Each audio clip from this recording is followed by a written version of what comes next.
Assalamualaikum warahmatullahi wabarakatuh. Salam sejahtera untuk kita semua. Saya doakan semoga kita semua berada dalam keadaan sehat walafiat. Bertemu kembali kita. Kali ini akan kita coba membicarakan sebuah harapan di awal kepemimpinan Kepala Daerah Sumatera Barat yang baru.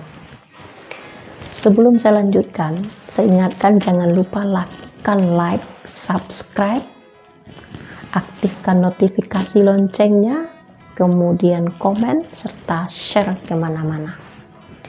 Sebagaimana kita ketahui, baru-baru ini Presiden Republik Indonesia Joko Widodo telah melantik beberapa gubernur hasil daripada Pilkada Serentak 2020 yang lalu. Salah satu gubernur yang dilantik oleh presiden itu adalah Gubernur Sumatera Barat. Kemudian Gubernur Sumatera Barat juga telah melantik 11 bupati dan 2 wali kota dari hasil Pilkada Serentak 2020 tersebut. Di awal kepemimpinan ini banyak sekali kita menaruh harapan untuk pemimpin-pemimpin yang baru ini. Harapan itu jelas, gunanya adalah untuk mewujudkan kesejahteraan secara bersama. Salah satu harapan itu yang perlu kita ingatkan sekali adalah membangkit batang terendam bahwa Sumatera Barat ini pernah menjadi dan disebut-sebut sebagai industri otak. Kenapa demikian? Karena Sumatera Barat pada masa lalu banyak sekali melahirkan para tokoh-tokoh yang sangat berpengaruh. Tidak saja pengaruhnya itu di negeri ini, di negara ini, tapi lintas negara, lintas benua pengaruhnya.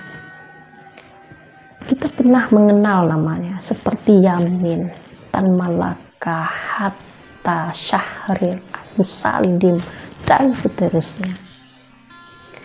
Di perempuan juga kita mengenal ada Rohana Kudus, Rasuna Said, Rahmah Indonesia, dan seterusnya.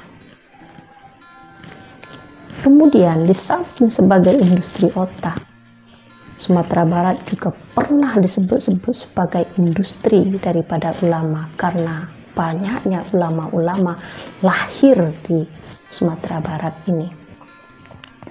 Pengaruhnya juga bukan di daerah ini, bukan di negara ini saja, tetapi lintas negara dan lintas benua. Kita menyebut misalnya ada Nyak Perampe, Nyak Canduang, kemudian lintas negara kita mengenal Ahmad Khatib Al-Minangkabawi dan seterusnya.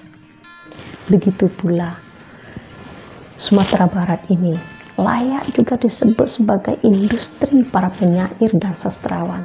Kita mengenal seperti Khairil Anwar, Marah Rusli, Abdul Muiz, dan seterusnya. Jadi ini adalah Sumatera Barat merupakan lahirnya para tokoh-tokoh yang gemilang terbilang itu. Inilah yang perlu kita resapi saat sekarang. Dan inilah yang akan harus dibangkit oleh pemimpin-pemimpin baru kita ini. Sebab kita tidak ingin ini menjadi hanya sebuah kenangan masa lalu, tapi kita menginginkan masa sekarang lahirnya tokoh-tokoh di negeri ini sekeliber orang yang kita bicarakan tadi. Tentu ini harapan kita semua.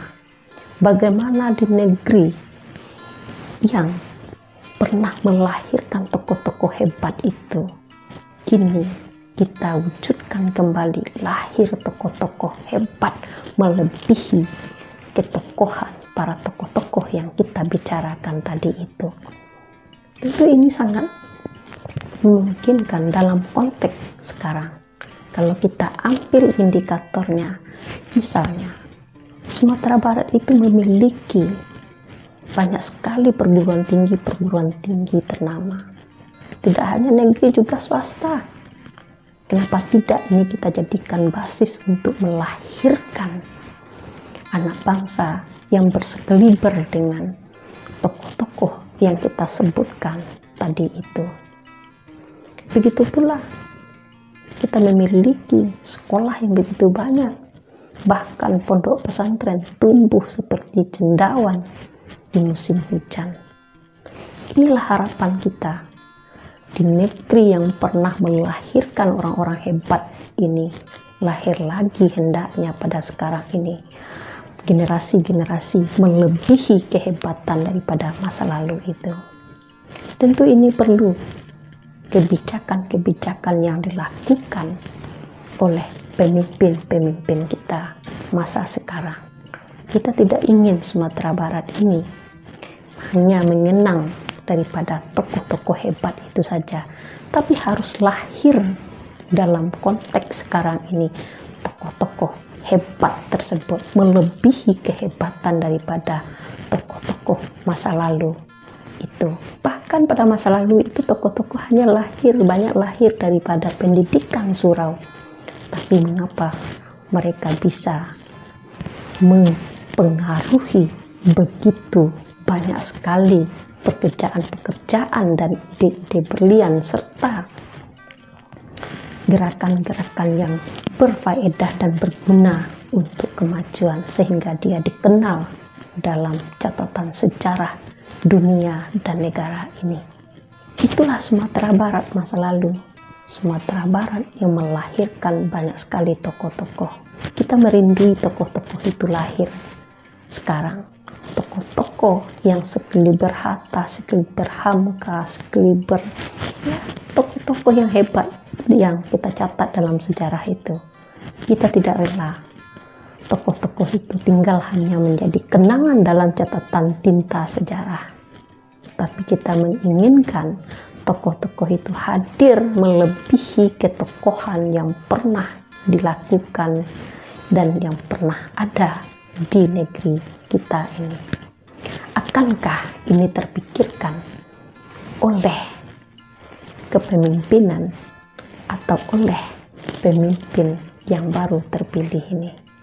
Sekedar mengingatkan bahwa pekerjaan pemimpin sekarang tidaklah ringan. Salah satunya tentu mewujudkan anak bangsa, anak negeri yang hebat-hebat tersebut. Kita doakan mudah-mudahan ini menjadi pemikiran dan menjadi kebijakan daripada pemimpin Sumatera Barat yang baru ini. Oke, itu saja. Jika ada ini bermanfaat, silahkan di like, di subscribe, dan terima kasih. Assalamualaikum warahmatullahi wabarakatuh.